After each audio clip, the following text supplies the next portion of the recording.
চাওক, এই মুখ্যমন্ত্ৰী যিখন চকী, সেইখন চকীত ভাৰতৰত্ন গোপীনাথ বৰদলৈ ডাঙৰীয়া বহিছিল। আপুনি কল্পনা কৰক, যে গোপীনাথ বৰদলৈ ডাঙৰীয়া মুখত এনেকুৱা কথা ওলালেহেঁতেন।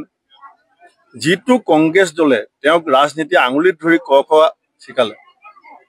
জালুকবাৰীত তেওঁ কোন দলৰ পৰা এম এল এ হৈছিল? ৰাজ্যপালৰ ভৱনত 3বাৰ শপত গ্ৰহণ কৰিবলৈ কোন দলৰ পৰা গৈছিলে? ইমান স্মৃতি শক্তিটো তেওঁৰ বিলুপ্ত হোৱা নাই? গুজৰাটৰ পানীৰ পাইপৰ মাজেদি মুছলমানৰ তেজ যায় বুলি কোনে কৈছিলে? নৰেন্দ্ৰ মোদী ডাঙৰীয়াক আজিলৈকে কোনো কংগ্ৰেছ নেতাই ইমান বেয়া কথা ক'ব পৰা নাই যে ৰিক্সা ওলাই চৰিয়াব। এনেকুৱা কথা কোনে কৈছিলে? হিমন্ত বিশ্ব শৰ্মাই কোৱা নাছিলে জানো? কিন্তু তেওঁৰ আচল ৰূপটো এতিয়া ৰাইজে লাহে লাহে বুজি উঠিছে, যে এই মানুহজনে নিজৰ চকীখন বচোৱাৰ স্বাৰ্থত কি পৰ্যায়লৈকে যাব পাৰে।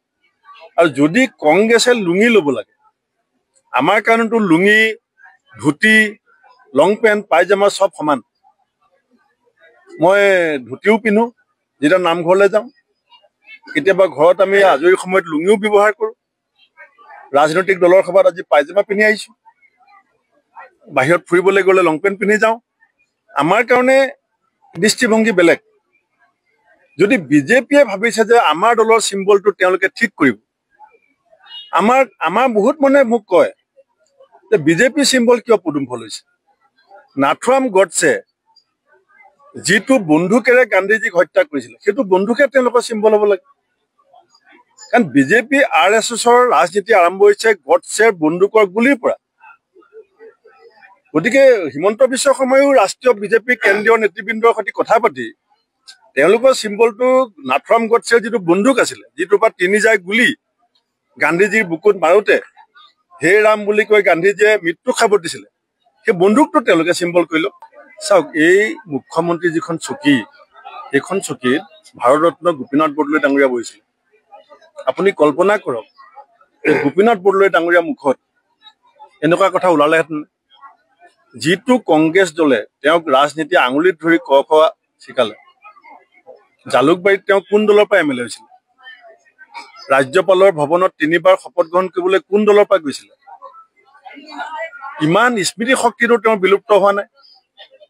গুজৰাটৰ পানীৰ পাইপৰ মাজেদি মুছলমানৰ তেজ যায় বুলি কোনে কৈছিলে?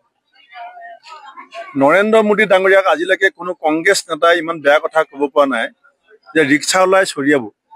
এনেকুৱা কথা কোনে কৈছিলে? হিমন্ত বিশ্ব শৰ্মাই কোৱা নাছিলে জানো? কিন্তু তেওঁৰ আচল ৰূপটো এতিয়া ৰাইজে লাহে লাহে বুজি উঠিছে, যে এই মানুহজনে নিজৰ চকীখন বচোৱাৰ স্বাৰ্থত কি পৰ্যায়লৈকে যাব পাৰে। আৰু যদি কংগ্ৰেছে লুঙি ল'ব লাগে, আমাৰ কাৰণেতো লুঙি, ধুতি, লং পেণ্ট, পাইজামা চব সমান। মই ধুতিও পিন্ধো যেতিয়া নামঘৰলৈ যাওঁ। কেতিয়াবা ঘৰত আমি আজৰি সময়ত লুঙিও ব্যৱহাৰ কৰোঁ। ৰাজনৈতিক দলৰ সভাত আজি পাইজামা পিন্ধি আহিছো।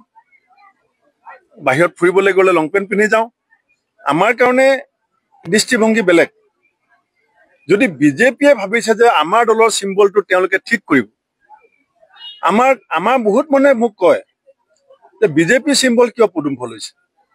নাথুৰাম গডছে যিটো বন্দুকেৰে গান্ধীজীক হত্যা কৰিছিলে, সেইটো বন্দুকে তেওঁলোকৰ চিম্বল হ'ব লাগে। কাৰণ বিজেপি RSSৰ ৰাজনীতি আৰম্ভ হৈছে গডছেৰ বন্দুকৰ গুলিৰ পৰা।